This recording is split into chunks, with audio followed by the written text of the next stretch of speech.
Hello, good morning.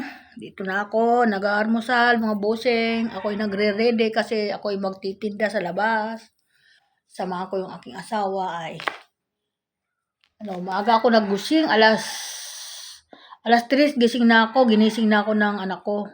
Gusto ko pa matulog, wala na, di na ako nakatulog kasi ganun ako pag ginigising, di na ako uli, gigising. Tapos pagbaba ko dito, ang inaakala ko may almusal pa ako kasi bumili ako kahapon ng pizza. Nilagay ko sa lamesa, hindi pa ako kumakain. Sabi ko, bukas ko na lang kakainin, almusal. Para kasi busog na ako kahapon pagdating ko. Kasi kumain ako ng munggo, yung niluto ko ng tanghalian ng munggo. Sobrang busog ko na, kasi hindi ako nagkain ng pizza. Pagbaba ko, wala na, ubos 3 hiwa pa, inubos ng loko. Sabi ko, gano'n, yung anak kong panganay. Ano kasi niya yun, paborito niya yung pizza niya. Biro mo, kumain pa kami sa loob ng mall. Hindi pa rin siya nagsawa. Pagdating dito, yung pang kinain niyang gabihan, yung pa din ang inarmusal niya ngayon, mga busing. Sabi ko, tumawag ako, sabi ko, ba't inubos mo naman yung wala na tuloy ako almusal, ano mo pinagtsagaan ko itong banso?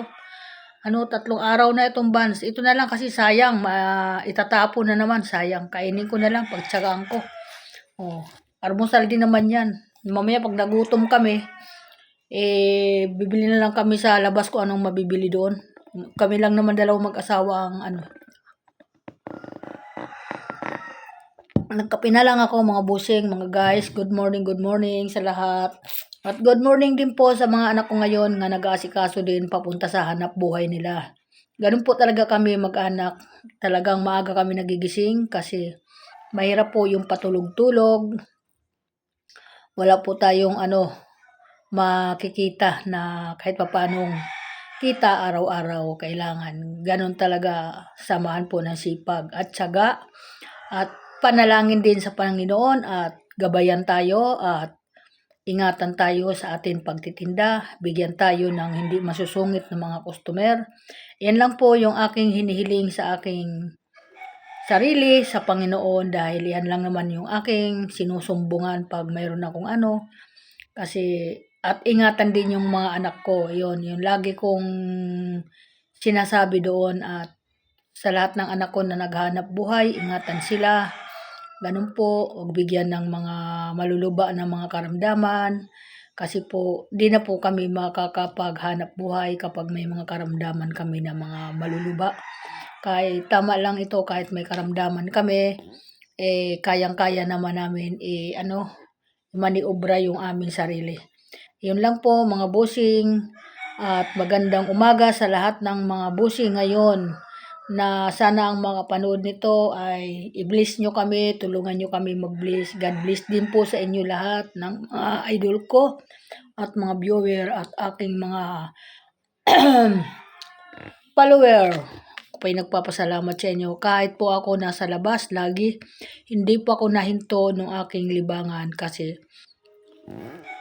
kahit pa paano mayroon ako na ipopost. Pero wag po kayo muna umasa ng mga magaganda kung kasi hindi po ako nakakagawa masyado kasi busy po ako. Kagaya kahapon, namili po ako sa Pure Goods ng paninda sa tindahan.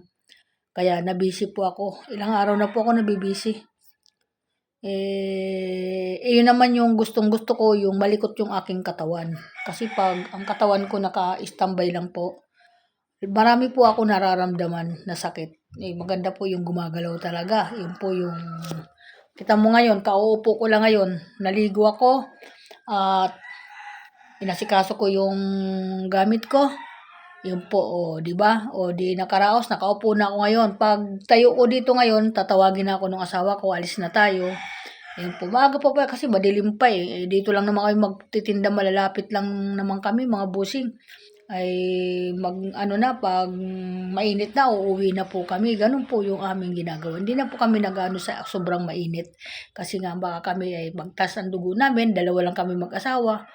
Mahirap naman, baka sinusasaklulo sa amin, kami lang dalawa magtutulungan.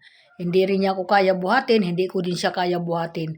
Kaya sa Panginoon, marami pong salamat. Ingatan po nyo kami sa amin pagtitinda. Kasi medyo nabawasan na po yung kalakasan ko. thank you. Pero okay pa din ako. Lumalakas pa din ako. Maraming salamat. Bye-bye at God bless po sa lahat ng mga nagtatrabaho. Sa lahat, bye-bye.